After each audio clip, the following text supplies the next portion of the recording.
All right, can y'all hear me okay? Good morning. I'm actually on campus today. I'm in room S105C trying to do my lecture. This room is a lot different than what I used to at home. So just bear with me if things are strange. And I noticed that one of the issues is there's a lot of glare from the lights on the board, and I will try to figure out a workaround for that. You're able to hear me okay? I forgot to bring my mic. That's one thing I forgot. Okay. All right, good. But anyway, we'll see how it goes today. I'm hoping that I don't have the Zoom stop like it's been happening at home. So we'll see. I know the internet connection is better with you. Some reminders. Exam 1 is on September 10th. It'll be on Friday, September 10th. The first webinar is due on September 8th. You do have the lab worksheet due on Friday. So I'm going to be here today on campus if you have any questions. Okay? And of course, if you come into the building, you have to abide by that protocol. You have to wear a mask. You have to make sure that you get pre-screened before you come in. And then don't forget, make sure you got your lab kits. Okay? Any questions?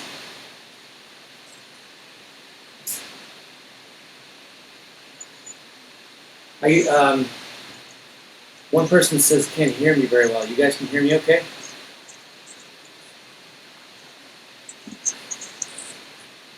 Like I said, I apologize. I didn't bring my microphone. Okay. So I am a little bit garbled. Okay, I apologize. I just forgot to bring my mic. I'll try to get close to the computer to speak. Okay? Except that I'm going to be too close to the camera.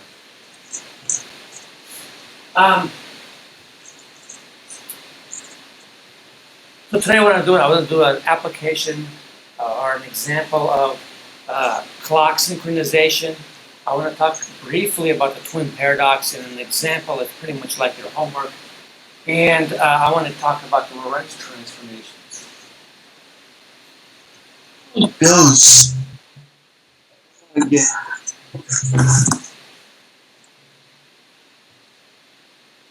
Okay. I wrote down on the board some examples of where relativity is used nowadays.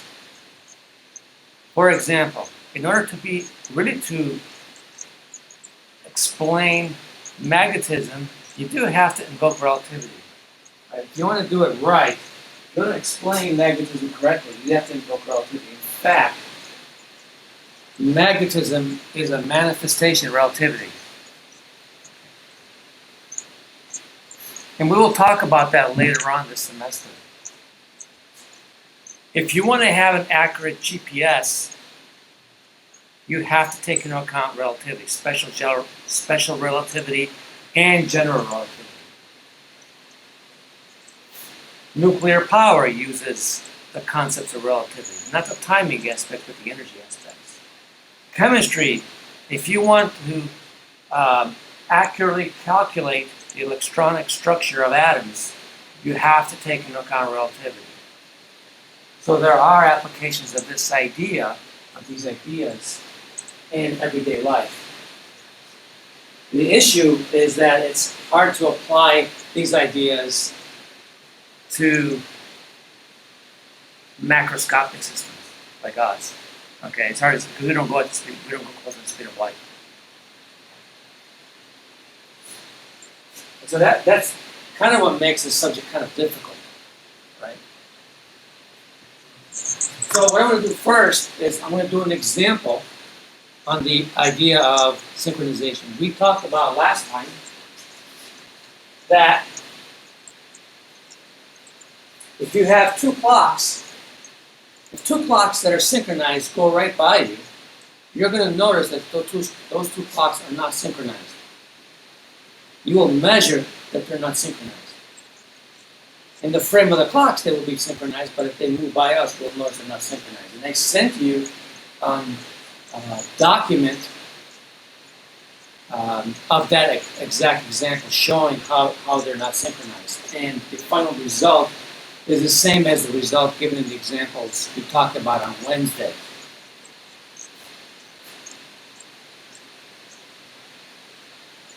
So you look at the PowerPoint slide, we'll look at the slide, and we're going to go back to our light clock example. We have the person in the rocket.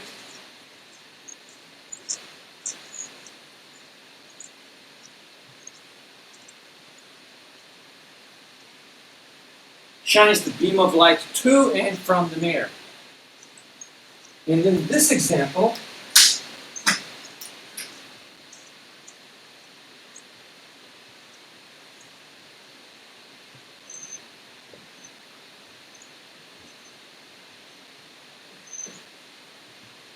we're going to let the distance be 15 light seconds. What do I mean by 15 light seconds?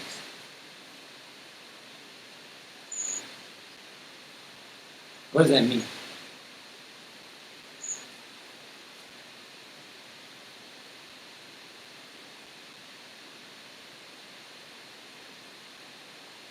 I'm using easy units. 15 light seconds means the distant light travels in 15 seconds. Yeah, just see times 15 seconds. Okay, it's simple units. I don't want to write it out in meters. Okay, so it's 50, so we're going to try to keep it easy.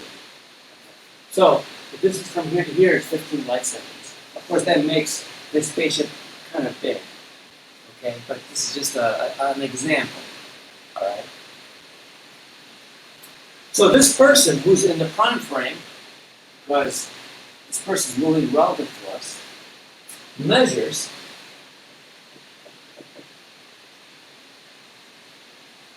(30 seconds) for the time it takes for the light beam to go from the person to the mirror and back.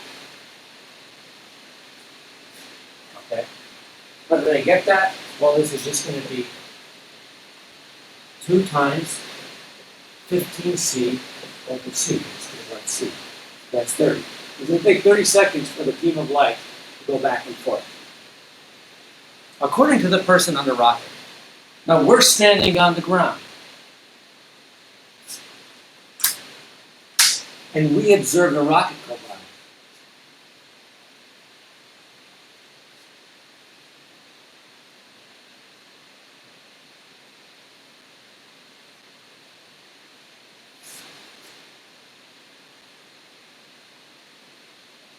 And of course, to us, the light beam does this.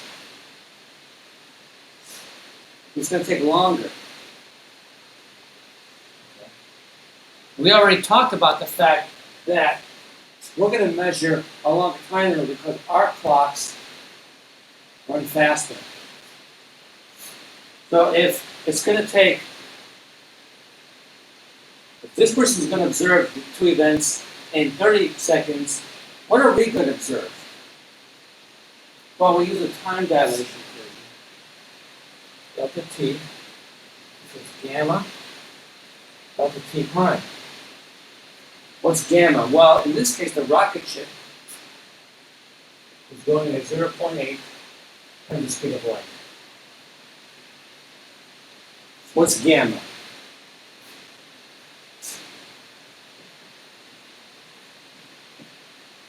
It's 1 over the square root of 1 minus this over c squared, which you basically end up getting this. Of course, 0.8 is 0.64. 1 minus 0.64 is 0.36. The square root of 0.36 is 0.6, which is 3/5. And so that gives us gamma is 5/3. So gamma is 5/3 times 30 seconds. And that gives me seconds. So we say that the 2 events take place within 50 seconds. The time difference between the 2 events is 50 seconds. we're on the ground. We see the rocket ship goes by. We're here, and I have a clock here and a clock here. Okay, let's say I have a clock here and a clock here to observe the two events. They're synchronized, so when t equals 0, they both read t equals 0, and then when t equals 50 seconds, they both read t equals 50 seconds. Okay? So we observe our clocks are synchronized. The person in the rocket is going to say, our clocks are not synchronized. And we wrote an equation the other day that describes by how much they're off. I'll show that to you in a minute. Okay. So, question is, in 50 seconds, how far does the rocket travel?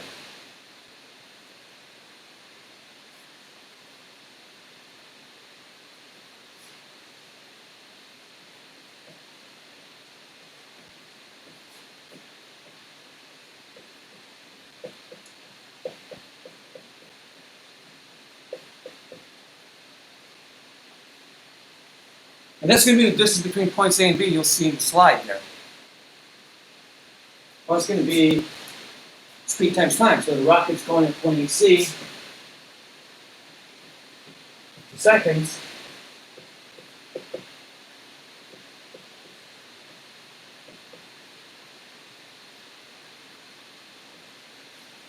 The rocket, according to us, travels 40 light seconds.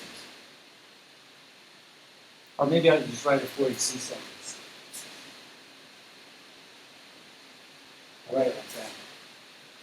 Questions so far? Professor, I have a question. For gamma, the V over the C is squared, right? When we're solving for gamma? Yes. Did I not have that down? Yeah, I don't think he squared the 0.8. Even though I said that. Yeah. Okay. Sorry about that. Should have been like that. Okay. The 1 minus 0.64 is 0.36. Square root of 0.36 is 0.6, which is 3/5. And then it became 5/3. Okay, sorry about that. Could you repeat what light second was, please? A light second is the distance light travels in a second. Okay, thank you. So after 1 second, light travels 1 light second, I guess. 1 second times the speed of light. Because I don't want to write 1 times 3 times 10 to the 8. I guess out of convenience. So we okay so far with this? Yeah. Now, these 2 points that are marked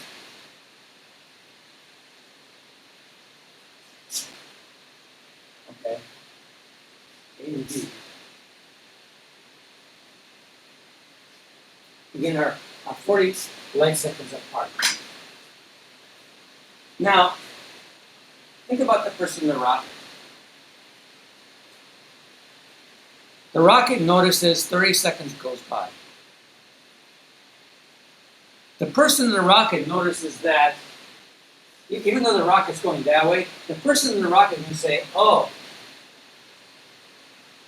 we are moving in the opposite direction. We are moving away from the rocket. The person in the rocket is saying, the physics 210 students are moving away from us, are moving away from me. That means that if I measure 30 seconds for the time interval, then the physics 210 students are going to measure a smaller time. So if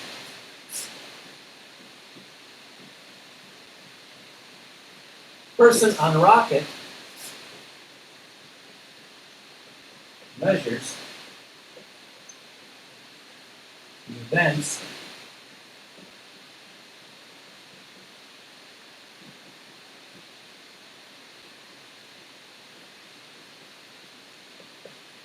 take place in 30 seconds.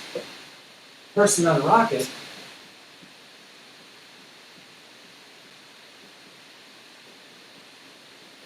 let's say B, we measure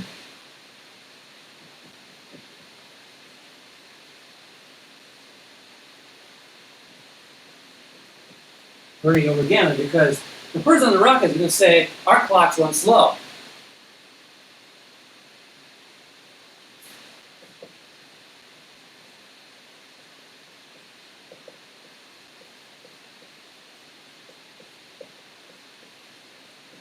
The person on the rocket is going to say, oh, the Physics 210 students who are watching me are going to observe the two events occur in 18 seconds.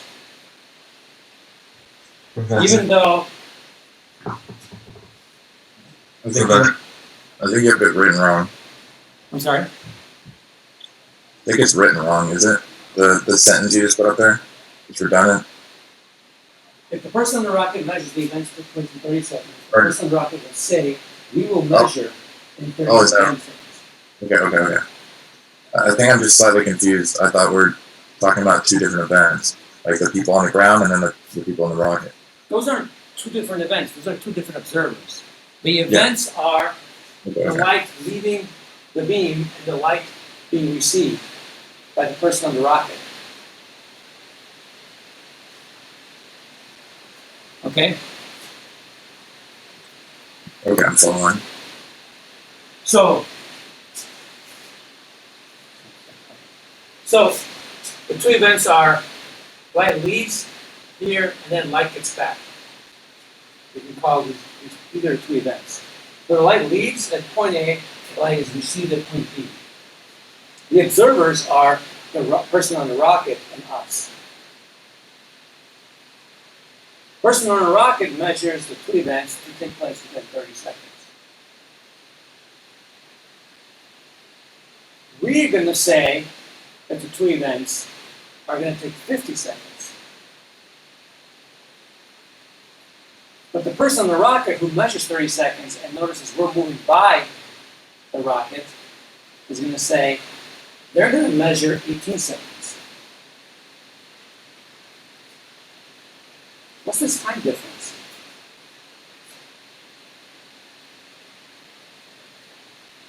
What's 15 minus 18? The slide that you have on the corner of the screen is blocking the board. Okay. Let me make it a little bit smaller. That's one of the issues I'm having.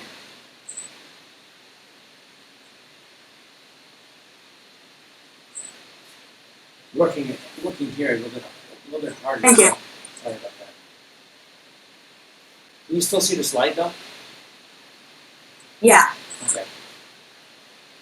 So 18 seconds. And so what's the difference between 50 and 18? 32. So the 32. So where does that 32 seconds come from?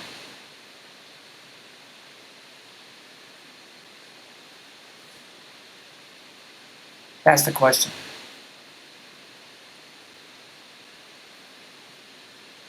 Okay, just 1 second. I need to advance the slide.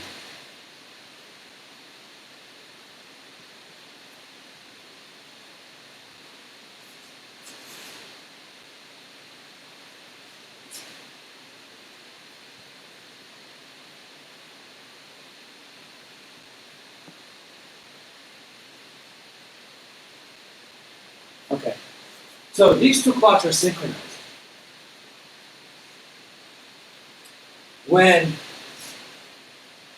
the two clocks say, when this clock reads 0 and this clock reads 0, a light beam is sent.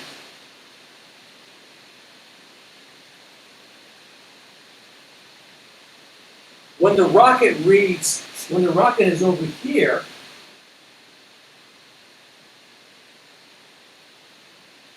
this reads 50 and the rockets reads 30.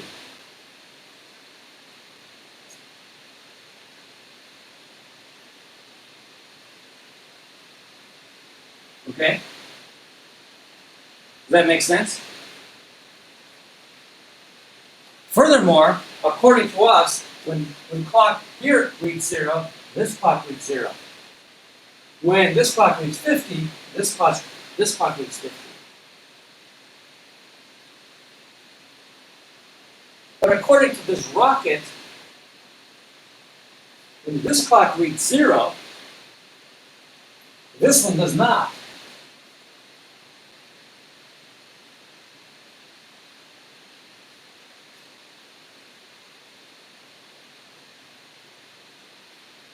According to this person, when this clock reads 0, this one will not read 0. Because this person says these two clocks are not synchronized. They will agree that this reads 50 when the rocket gets here. They will agree that this clock reads 0 when it's over here. They will not agree as to the fact that these two clocks read the same value at any time. Okay. So it turns out that when this reads 0, this will read 32 seconds. Why?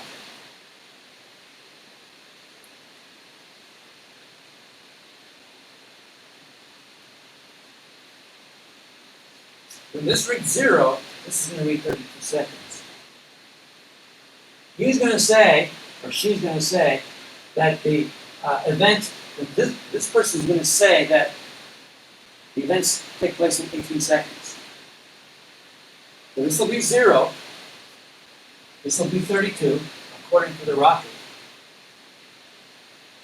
And then when 18 seconds have elapsed, this will read 18, and this will read 50.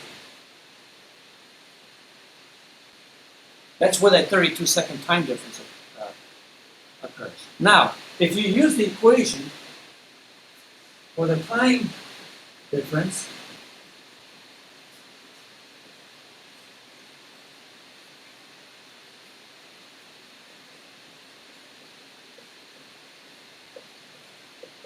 that we derived the other day,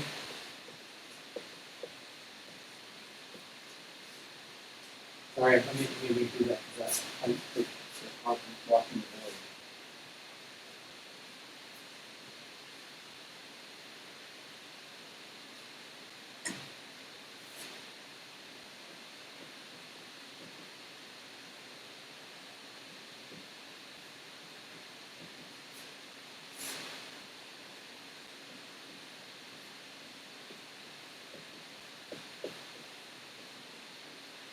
If you work this out, you will get 32 seconds.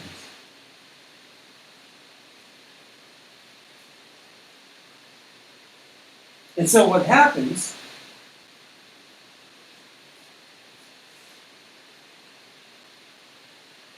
is, like I said, when this reads 0, according to this person, when this reads 0, this reads 32. When the rocket's over here, this will read 18, this will read 50. And it's fine because you're both going to agree that when you're here, these read 0.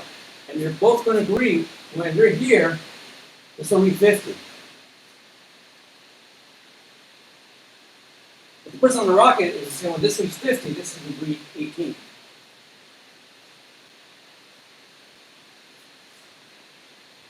I have a picture of this in the slide. So here's a picture of it in the slide. In fact, let me blow it up.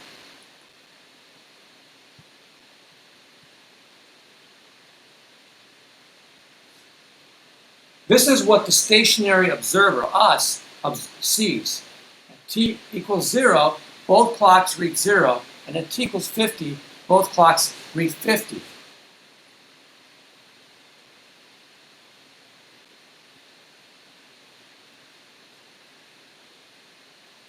But when the two events occur according to the rocket, when TA equals 0, then the person on the rocket, T sub B is 32 seconds. Our clocks read 32 seconds.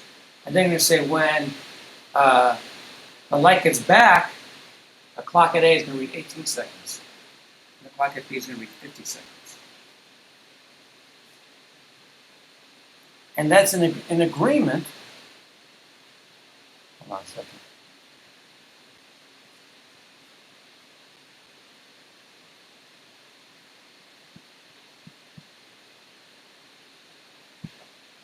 That's an agreement with this equation. Now I took this example out of actually a textbook. It's not in our textbook, but I took this example out of another textbook. And again, I'm using the light clock example to illustrate this. And there's a lot of different kind of examples, but I figured I'd be consistent with all the same examples. And I know this might be a little bit hard to swallow. It took me a little bit. Took me some time to really understand it. I'm not doing hard math. It's just the logic is confusing sometimes. I have a question, Professor. Yeah. Could you just explain to me what the T sub A and T sub B are supposed to mean again for both the both the diagrams on the slides? T sub A and T sub B are what the clocks read according to us.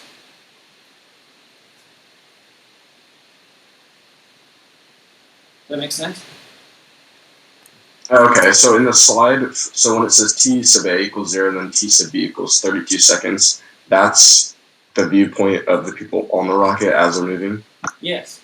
The person on the rocket is going to say, when the signal is sent, T sub A our clock will read 0 at A, but the other clock will read 32. Okay. Whereas in our frame, they're both going to read the same value. Is that okay? Yes, thank you. Okay. Let me check the chart real quick. So Professor, why would that 32 not be 30 seconds for T or B? Why this would not be 30?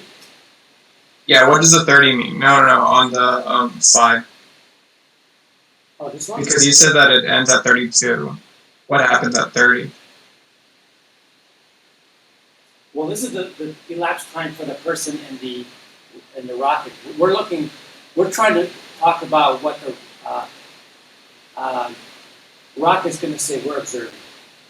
The 30 seconds is the time interval between the two events as measured by this person. All right, this person measures 30 seconds, but the whole example is describing what these two clocks read.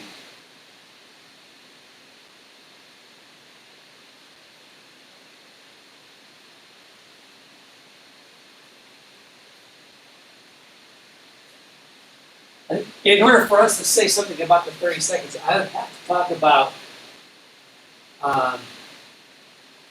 the two clocks that are synchronized in this person's frame. And I'm not going to go into that. It's basically really going to be rehashing the same problem, except using different values. One could do that. One could do it go both ways, but I'm not doing that. You're right. It is confusing. Okay, this person it takes 30 seconds for this guy. Where does that number go? But the only thing I need for this the only reason why I need this is to understand what this person is going to say about this clock. This person is going to say that our clock runs slow because we move by a rocket.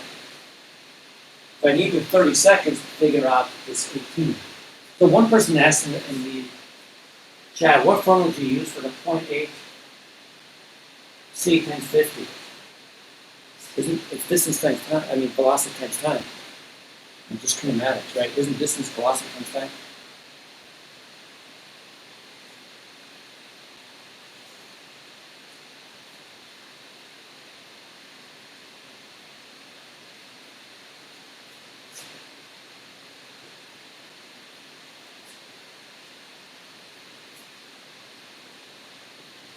Could you pull up the slide again real quick so that I can look at it? Which slide? Just the slide that you're on right now. I'll make it bigger? Yeah. Okay.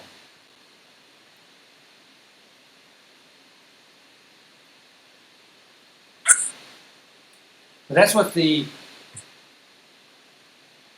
person on the rocket observes. Okay. Thank you.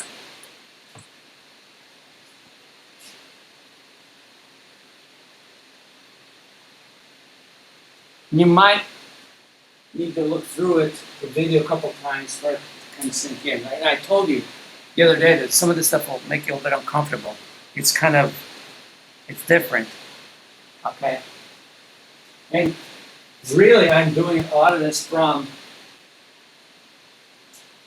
the physical point of view as opposed to just plugging numbers in the equation. Really, in the end, what you're going to end up doing is using the transformation equations and just plugging numbers in the equation. It's a little bit easier to work with.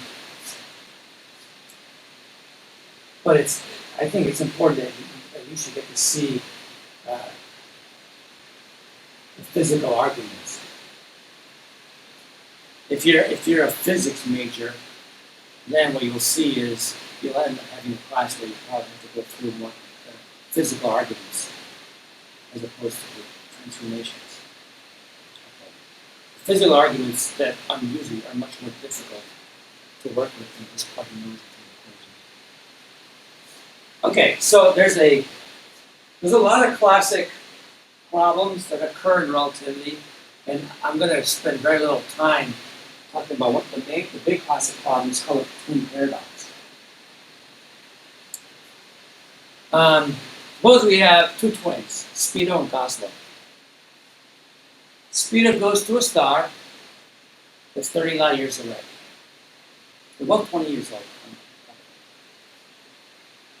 So Speedo goes to a star 30 light years away. When Speedo comes back, he's 41 years old, and Goslow's 84 years old. See, when Speedo goes to a place that's 30 light years away, 30 years, and gamma is 3.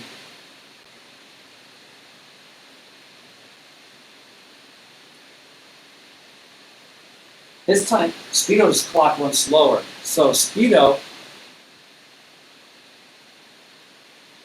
is going to age less. But Goslow, who's on planet Earth,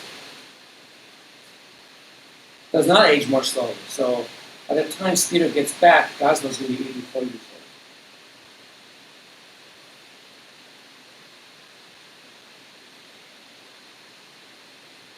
But if each person says that the other person's clock runs slower,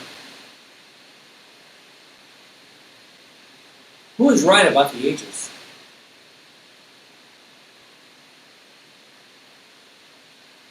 It's like the rocket problem.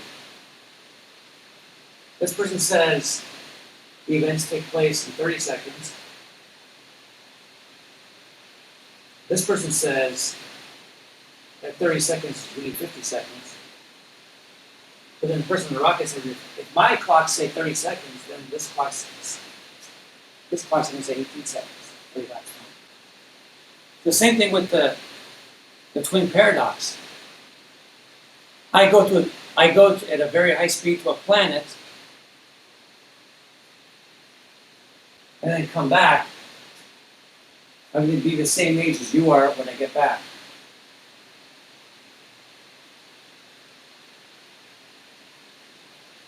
According to you. But I'm going to say that you're still younger than me because relative to me, you're moving away from me. Who is right?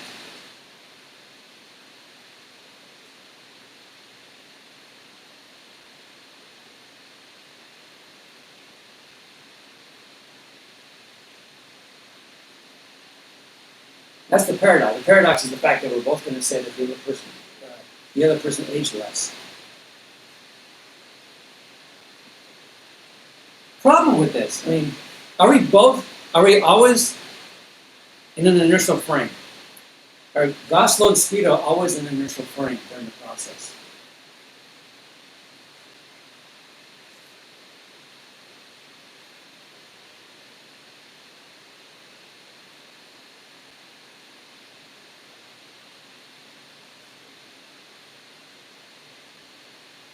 Is the person traveling always in an inertial frame? Yes. But doesn't the person who's traveling have to turn around?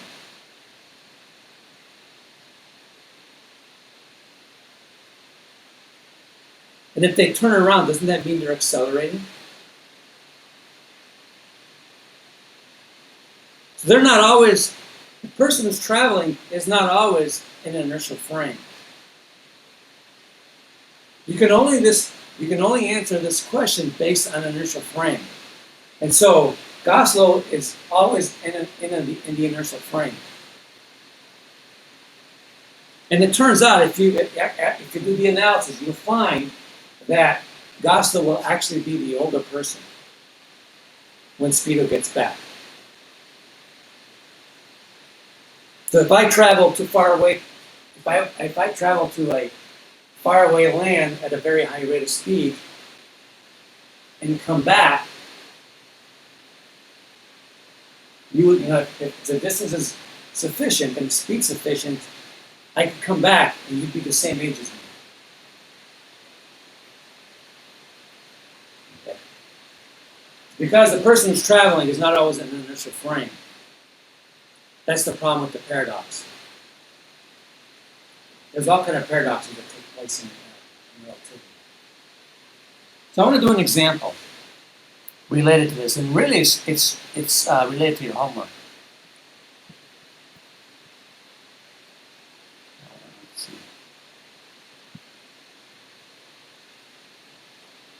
Let's say we have two physics 210 students.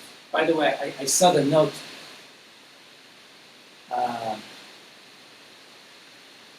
That they're closing the campus. Okay, well, I got to finish the class, so.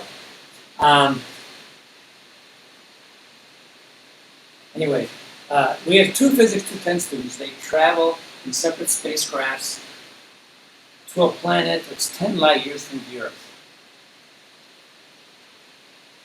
Person A travels at a speed of 0.866 c.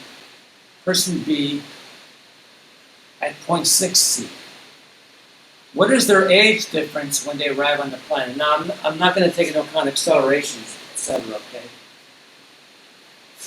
Obviously, they have to slow down when they reach the planet. Let's say they stop instantaneously. It's not a realistic problem.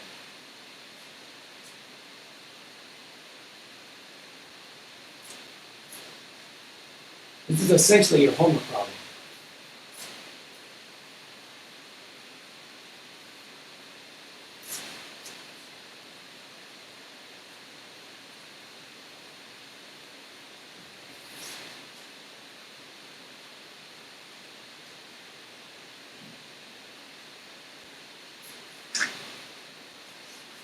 Okay, so the distance to the planet is 10 light years away.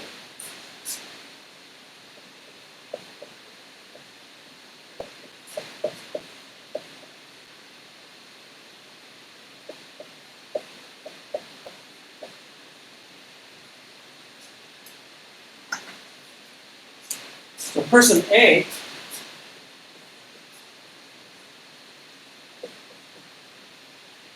let's look at person A. According to the Earth, how long does it take person A to get to the planet?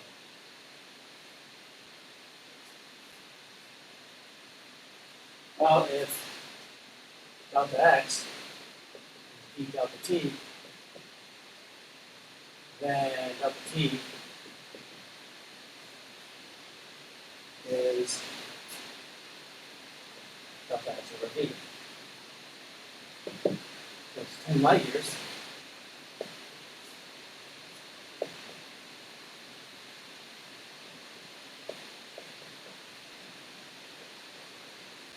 Over 0.866. When you do that calculation, I'm going to get my answers.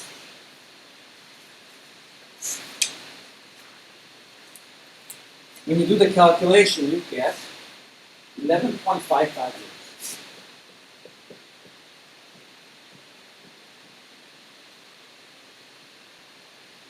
Okay. So what is delta 2 prime according to A? In other words, if we would measure this time for A to reach the planet, how much would A age in A's reference frame? Well, we have this equation.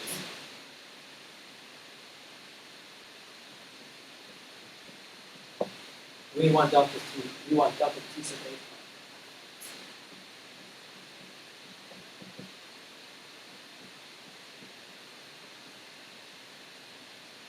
Now, what is gamma?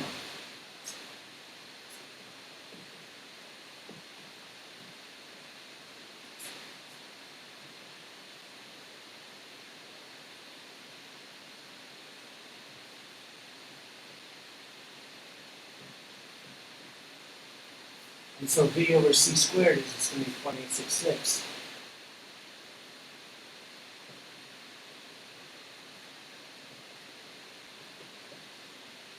Gamma is about 2. And so I take this number, and I get 5.77. Okay. Now what about B? What about person B? I'm going to put a 4 here so I don't.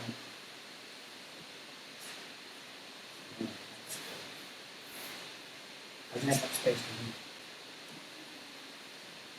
Okay. What about B? How much is B age?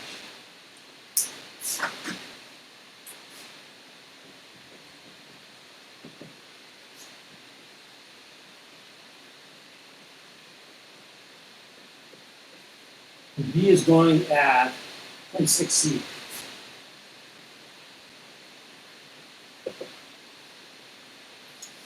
So B will age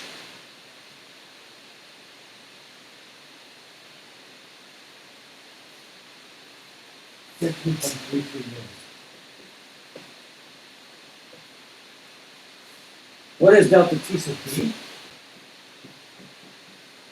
Prime. It's going to be 13.33 over gamma sub B, which is gamma sub A.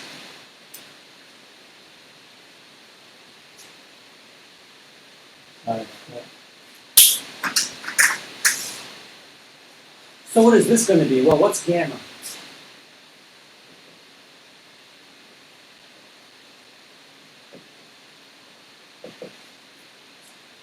And that gamma is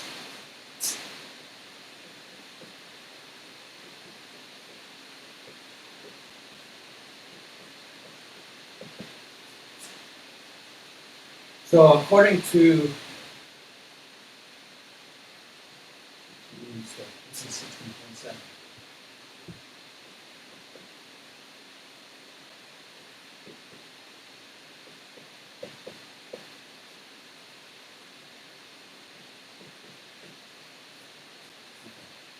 So, recap.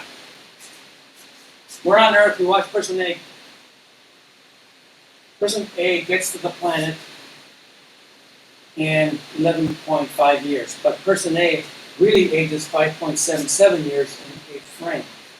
Person B requires 16.7 years to get to the planet, but within B's frame, really B ages 13.33 years.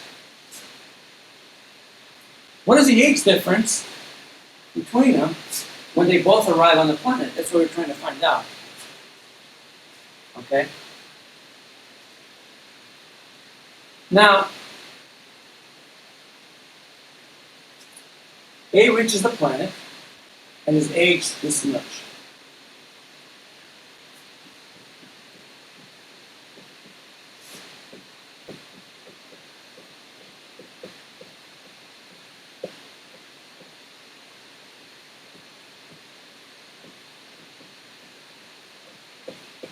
But now,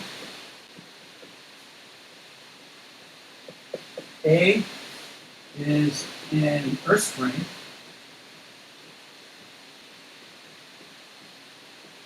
while waiting for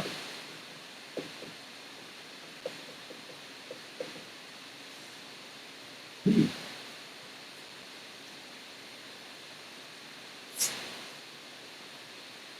Okay.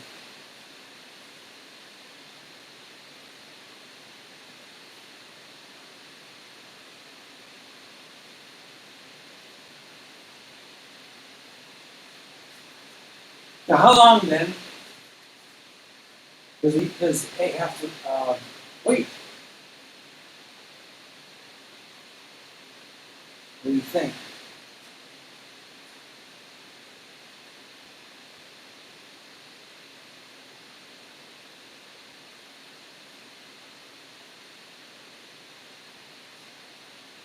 Well, in the earth frame,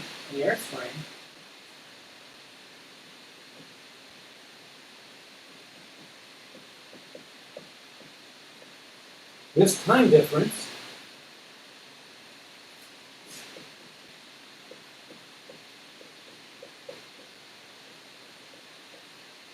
is going to be 16.7 years minus 11.55 years. And that's equal to 5.12 years.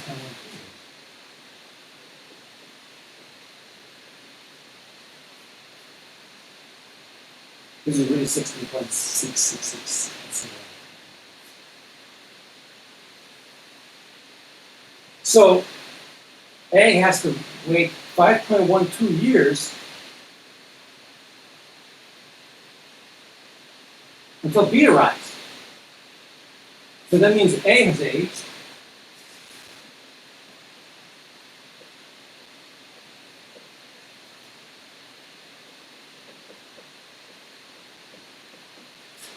.12 plus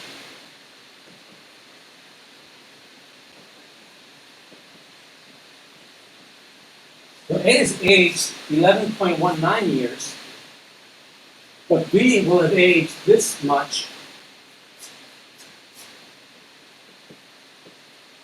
and the difference ends up being 2.4 years.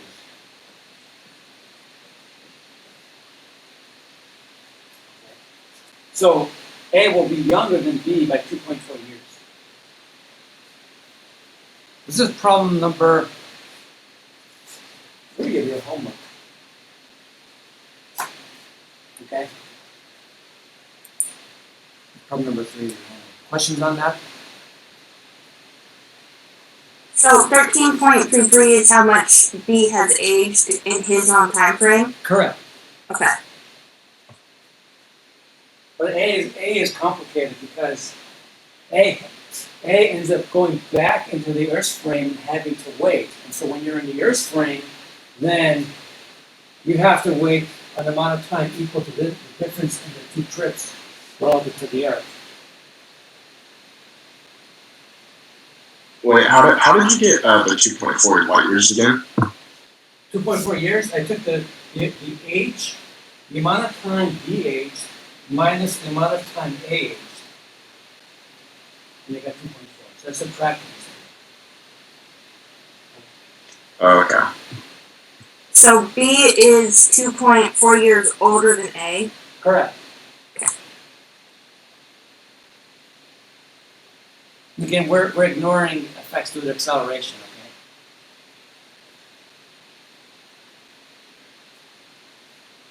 okay? That should be stated in the problem.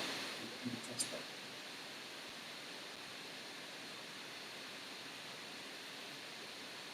Okay. So I think now it might get a little bit easier after all this discussion. I hope it'll get a little bit easier for you. And I understand there's some feeling of uncomfortable with this material. I'm not going to talk about the Lorentz transformation. I'm not going to derive them. And in fact, let me blow up this slide.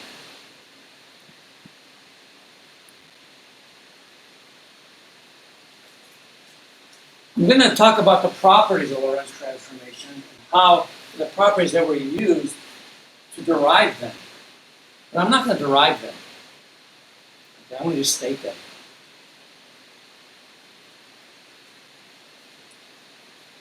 So here, so when one derives Lorentz transformations, these are the ideas you need to use. Lorentz transformations have to have certain properties. For example,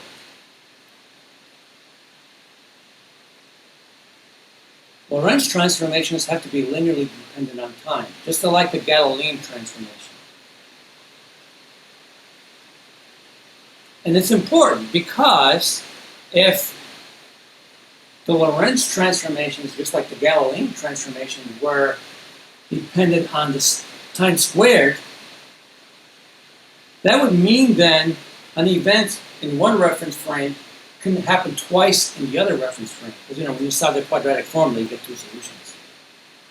Physically, that doesn't make sense. So the ideas that were being used is, based on experience. You can't have one reference frame experience two events and another one is one. Okay. And you can also have acceleration in one frame and no acceleration in the other. That doesn't make sense either. It doesn't jive with Newton's laws. Also, they have to agree with the idea of causality, meaning an effect is produced by a cause. Like if you have a wave on a string, and one part of the string is affected by the other part of the string, for example, that means that the motion of each part of the string is a result of a force on it. Okay. A cause produces an effect. So, causally related events have to occur in a particular order. You cannot have the effect occur before the cause. That doesn't make sense. Space and time are homogeneous. In other words, the result of an experiment doesn't depend on when and where the experiment is carried out. And also space is isotropic. There's no preferred direction to carry out an experiment. So you use these ideas to derive the Lorentz transformations. And then the other one is, you got to use Einstein's second postulate. When you do that, you get the Lorentz transformations. They look similar to the Galilean transformation.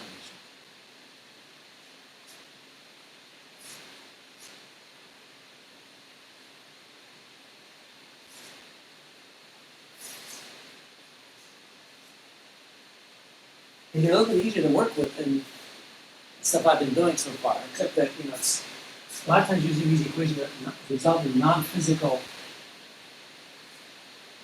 things. In other words, you're not really thinking about the physics.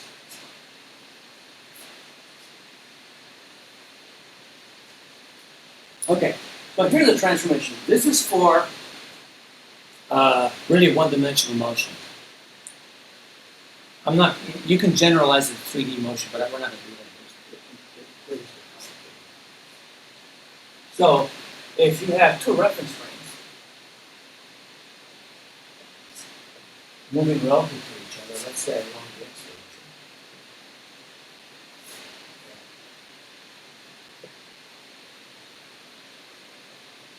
The moving frame is always the prime frame. This is y. This is y prime. Z comes out of 4. Then, if you want to go from between, if you want to write the coordinates of x prime, of x prime in terms of x,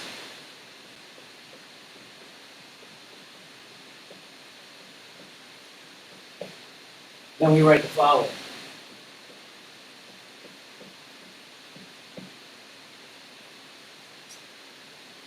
Okay, and then since there's no motion along the y or z direction, the y prime is y, the z prime is z. And then t prime is gamma is 1 minus dx over x squared. And then if you want to go the other way,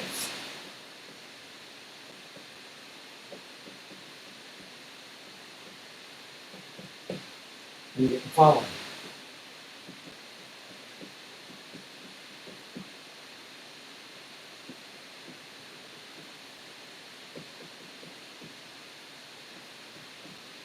On the right away.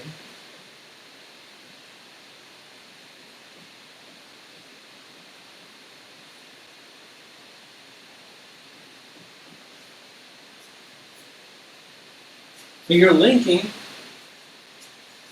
x prime with x at some instant in time. Again, prime. Remember that each point in space is going to also have a clock associated with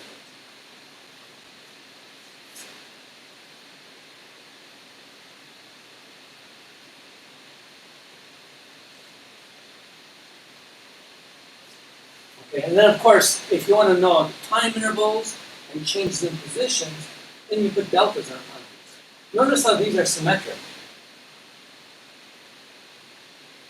Because, if you think about it, if the rocket's moving to the right, according to the rocket, we're moving to the left. That's why it's see the sun. And what happens when gamma is small? What happens? What's the value of gamma when V is small?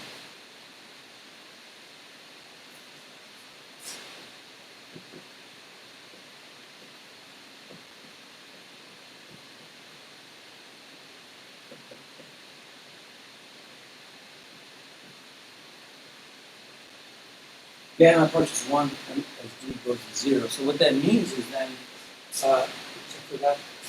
Sorry about that. This becomes 1, okay? This becomes 1, and what that means then is the Lorentz transformation approaches the Galilean transformation. So the Galilean transformations still work, because when you're going at slow speeds, it works fine. When you're moving at high speeds, you gotta use the Lorentz transformation. That's why people never noticed the problem with them until Einstein came along, because the Galilean transformation worked well for objects that were moving very slowly. Now, if we want to look at time intervals,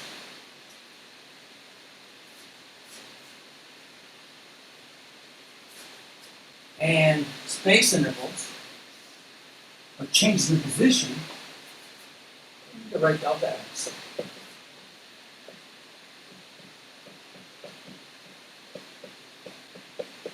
Like that.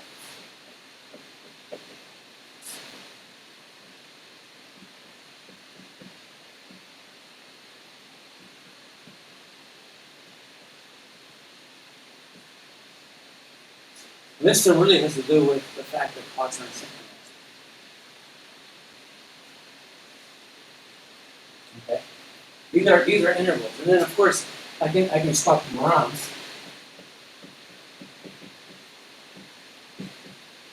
And again, I'm not deriving these. I'm just stating them.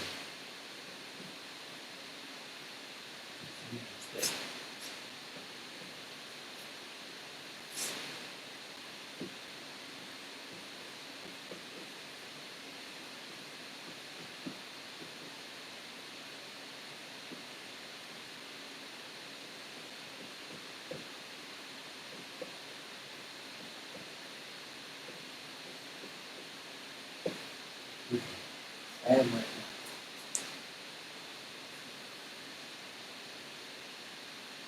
now. Okay? I can also calculate the limit as delta x over delta t.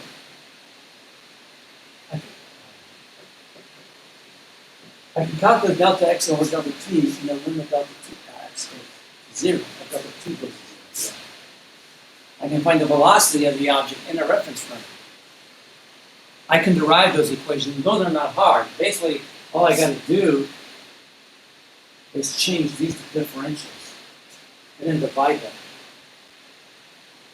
And then I can get the velocity transformations. And the velocity transformations, and again, I'm going to stay without deriving them, are much more complicated.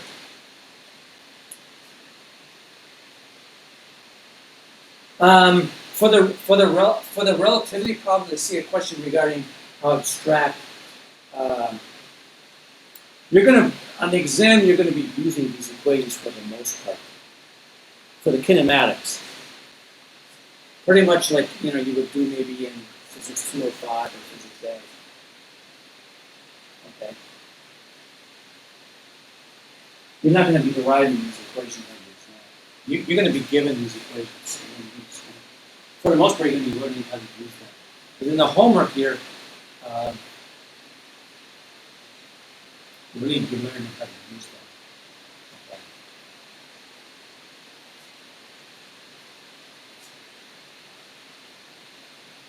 Which is still not going to be easy, right? Because you have to know what goes where in the equations. Are we okay with this?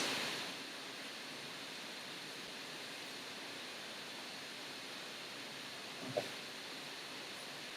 Now, the equations for the velocity transformations, they can be derived a lot of different ways. I mean, and I'm not going to derive them. I'm just going to write them down. Okay. So the velocity transformations, they are more complicated, and I'm usually interested in the motion in the x direction, but you see the equations for the y and z direction, and so I would show you all the equations on the equation sheet.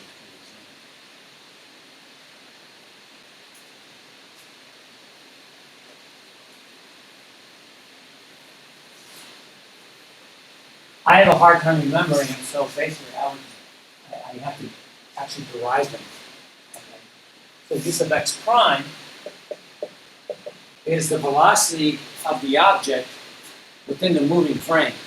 Remember the example I talked about with the bus?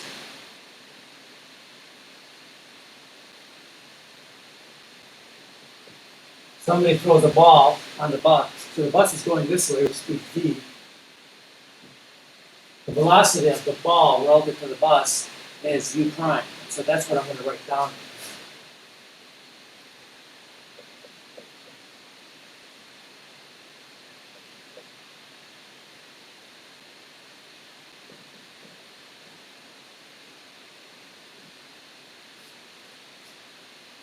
Okay. And then the other one, which we don't use very much,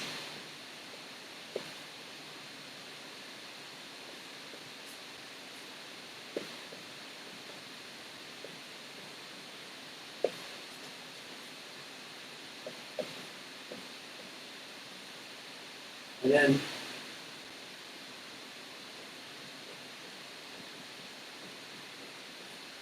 now for the unprimed, and I would switch this with a plus and this with a plus. And then this one would be a plus also.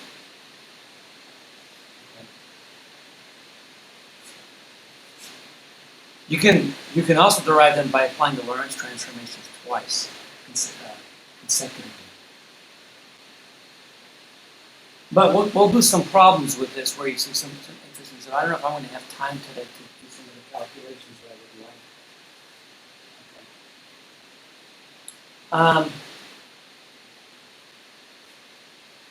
I want to do one example. I want to mention. I want to show you a couple slides, and I have on I created videos of several of the problems that are in your notes. So let me show you them, and I would like for you to watch them.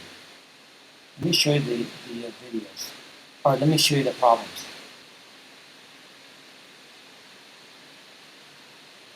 So if you look in your PowerPoint notes, I have this particular problem regarding synchronization, using the Lorentz transformations to derive the equation for clocks being asynchronous. This is a video. I don't have time to go through it in class, so I made a video of it. You can watch it. If you look in the modules, you'll see I have 6 videos on this topic. I think it was 6. So I have this problem, deriving Lorentz contraction from the transformations. I have a velocity problem, and I have a causality problem. So I have a bunch of problems on Canvas and the modules for you to look at. They're like 5 to 8 minute videos. Okay? So I expect you to look at them.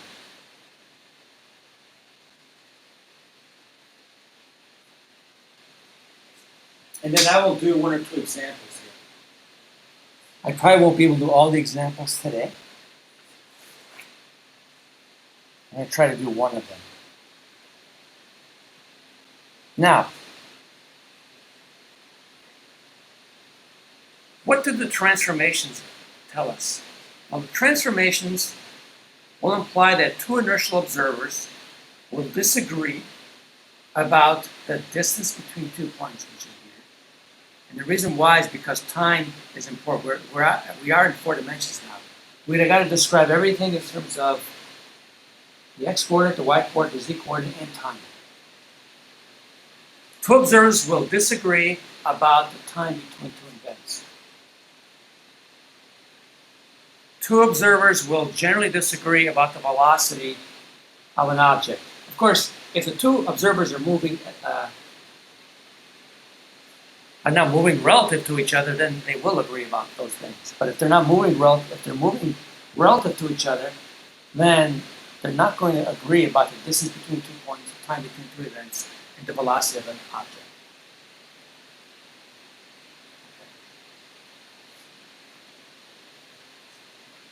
They will agree about the following. They will agree that all the laws of physics are correct. The laws of physics will be consistent. They will agree that a body that doesn't experience a force will move at constant velocity. They will agree that an object that experiences a force experiences acceleration, but the acceleration will not be the same.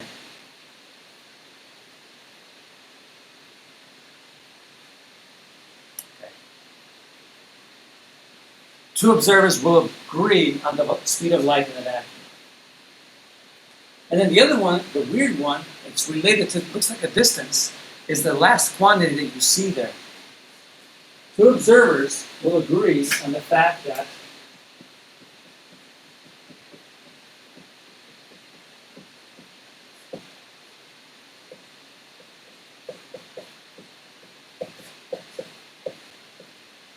this quantity is the same in every reference frame.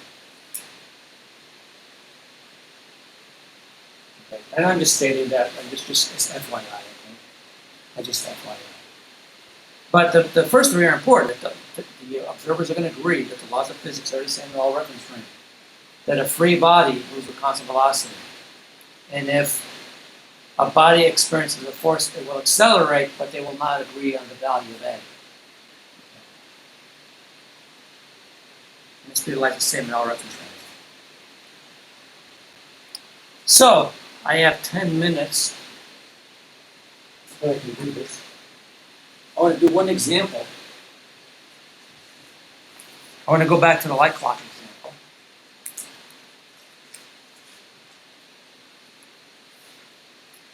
And talk about use the Lorentz transformation for the light clock problem. So let me draw the light clock problem. And I'm going to get rid of the PowerPoint slide.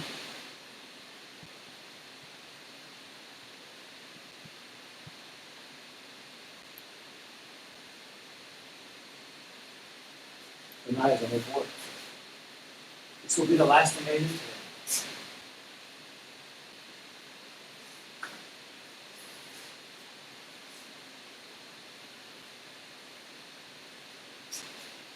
All right. So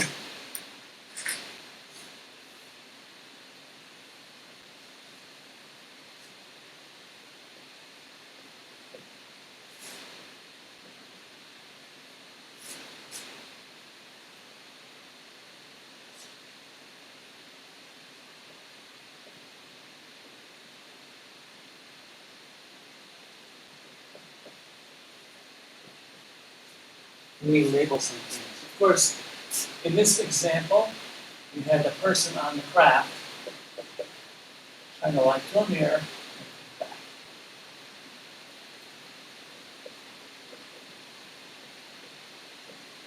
15 light seconds, right?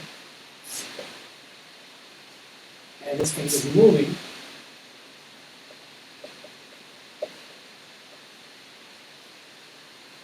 Let's assume the following. Let's let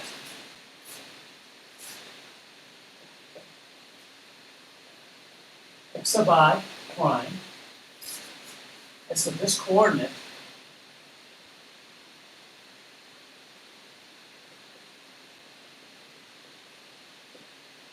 x sub I prime equals x final prime equals 0. Meaning the location where the light is sent from the person to the mirror is x prime equals 0. And of course,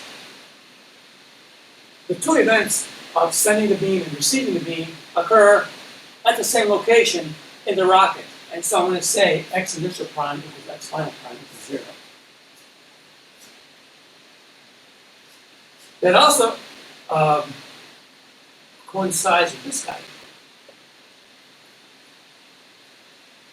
Wouldn't it be y initial equals y final because the light's coming back to the same point on the y-axis?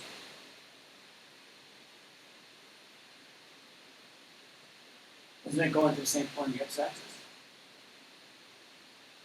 It's moving in the y direction, isn't it? Doesn't light beam go through this, Oh, okay. right? But this coordinate, according to the person on the rocket, stays the same. According to us, it doesn't, but the person on the rocket stays the same, Okay. right? And I'm more interested in the x motion than the y motion.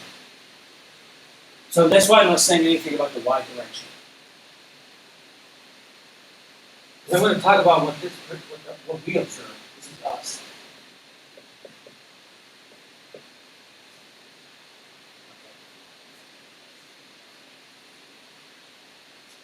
And by the way, I want to calculate gamma factors. Okay.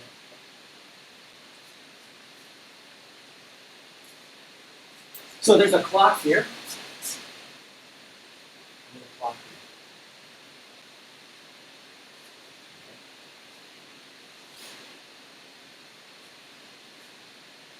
here. And I want to also write that x of a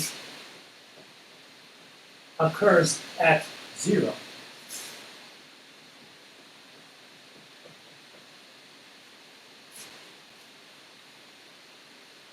And the time it takes, delta t prime, to remember, is 30 seconds.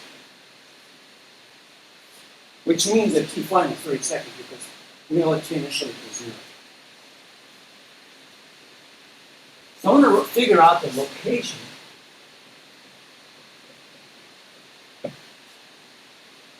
of shift according to x.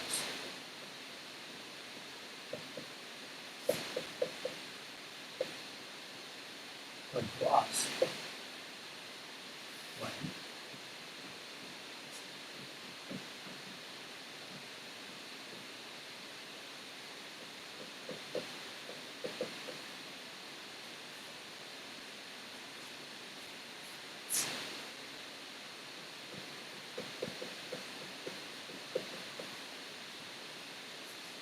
Right. When this reads 0, this will read 0. What is the location of the shift according to us when t equals 30, t prime equals 30 seconds? So I use Lorentz transformation.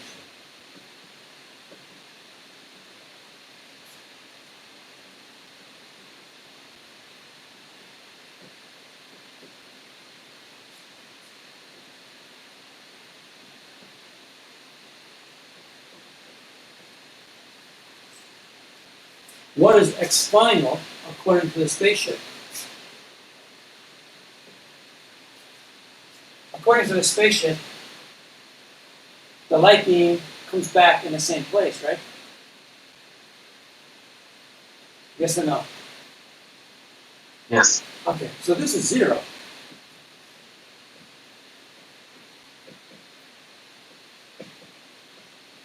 And t prime was 30.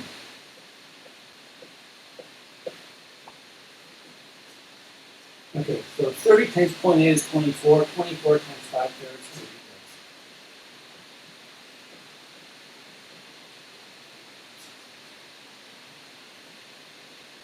80. 80 takes 5 is 20.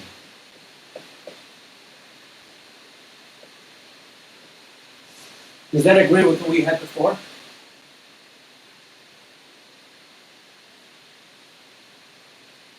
And by the way, Michael, the light's moving in the y direction, but the rocket is moving in the x direction. Does that agree with what we had before?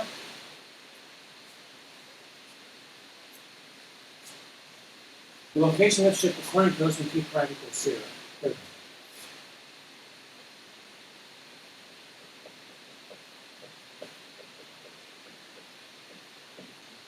What else can we? Okay. What is the clock reading at B?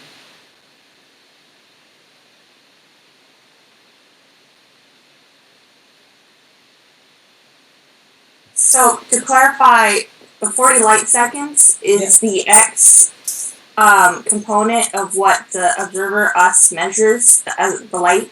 Correct. Okay, When the rocket's here. so that would be like the triangle, I guess. Yes. Well, Okay. I mean, that's when the person's here. It's not. It's this distance. This distance Okay. here to here. Thank you. Because remember, we saw the event take place in 50 seconds. 50 times 28 is 40. But I'm doing it using the Lorentz transformation.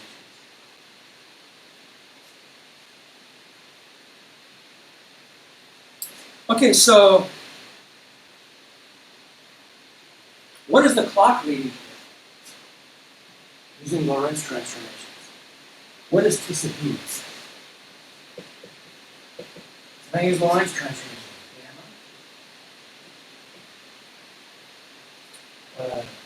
T prime.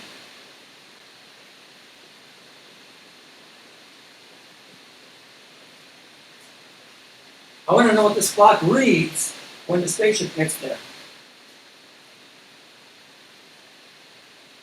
Gamma's 5/3, right? T prime is 30 seconds.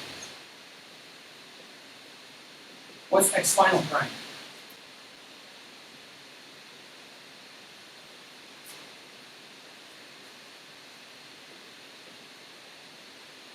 Where does this come out to be?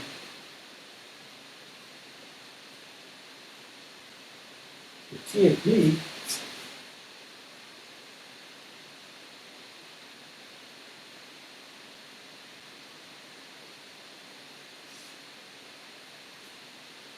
okay.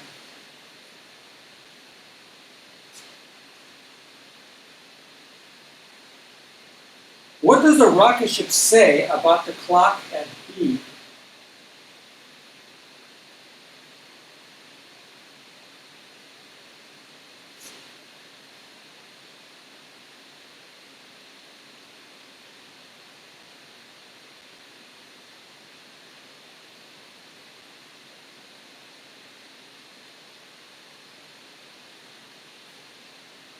What does the rocket ship say about the clock at B when the rocket ship sees a signal?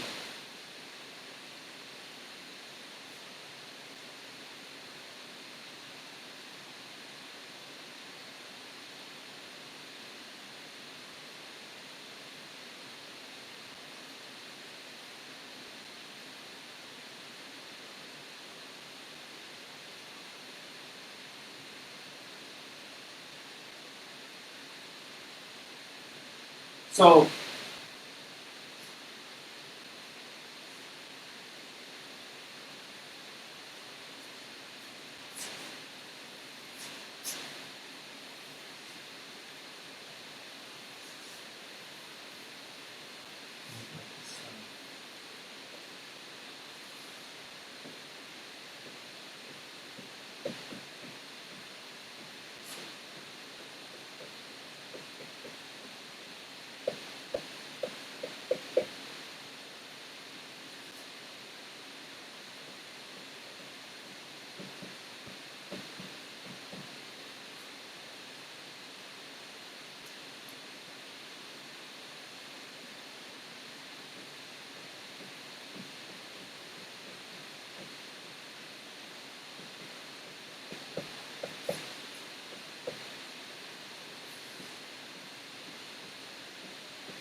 does the rocket say about our clock reading at B when the signal is sent?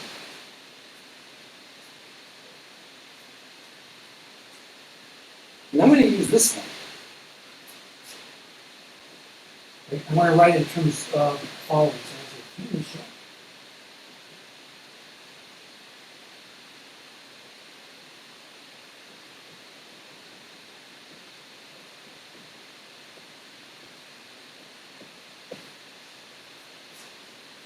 When the signal is sent, this is 0.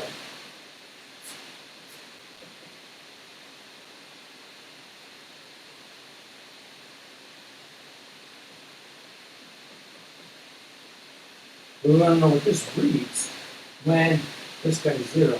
The clock is at this location. And this location is 40.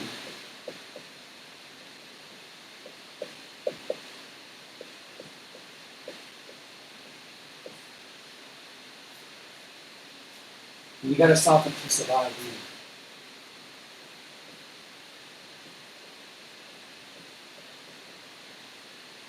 And if you do that, you get piece of I. It's 32 seconds.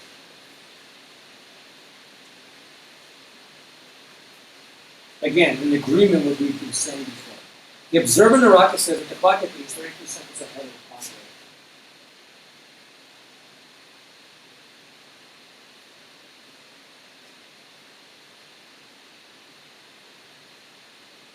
rate. Okay. So I kind of give you an idea of how we can use these equations to do various calculations.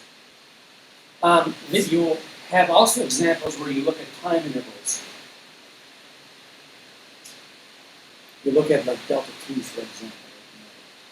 So why are you defining T prime initial as T prime initial? Wouldn't it be T prime final, like at that B marker when the signal gets back? Well, I want to know what this reads when I send a signal. Right? Oh, okay. So that's when it starts. When it's From back, at when B? it's back. Okay.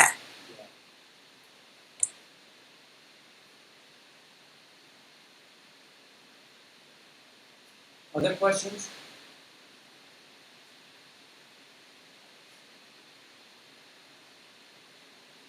You can also ask, what does the rocket observer say about the clock at A when the rocket's over here? You should get 18 seconds. You can do that one too.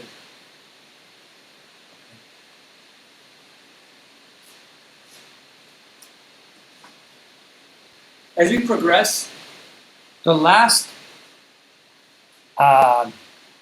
lecture on this topic, it might go a little bit more than a class period, will actually be easier. It's on energy momentum. And I've always found the energy and momentum problems to be easiest.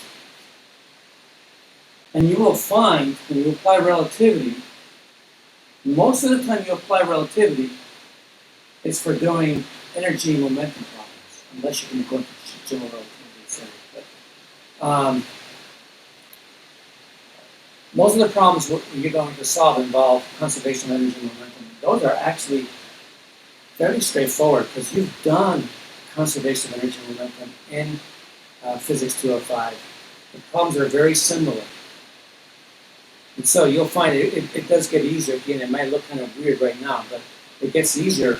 But the last lecture will be, I think, easier for you guys. I might do one more example on this topic, but when we get to conservation of energy and momentum, you'll find that there's really momentum conservation and energy conservation at the same time. Those problems would be easier to work with. They're actually more mathematical. Conceptually, I think they're easier, at least from my point of view. So I'm going to stop here. How did this work doing this here as opposed to? I know that the Zoom never froze, but how does this work for you? I felt like I did a lot better. This is better. Yeah. Yeah, I mean, I it cut had out a trouble. little bit, but I mean, that's just gonna happen sometimes. So. I had trouble because of the fact that I have to it's harder here because the board gets covered from my PowerPoint, so I have to, it's harder for me to see. At home, I have it set up so that it's easier for me to avoid the PowerPoint. So, okay, if it was better, then I'm going to keep trying to come here. Although I'm supposed to leave, but I haven't left yet. The campus is closed. So I guess you guys can't come here today. Yeah, the audio was hard to hear. That was my fault because I forgot my microphone. I forgot to bring my microphone. I'll bring my microphone next time. Okay? All right, then. I'll see you guys. I'll try to upload this video. Oh, yeah, I didn't upload the second lab, the video from the second lab the other day because I had a lot of problems with it. I will upload it, and I also have to make a change to it. Okay. But the other two lab lectures are on YouTube, and even if you're not in that section, you can still watch them. All right, we'll see you on Wednesday. Thank you, Professor. Goodbye. Thank you, Professor. Professor. Welcome.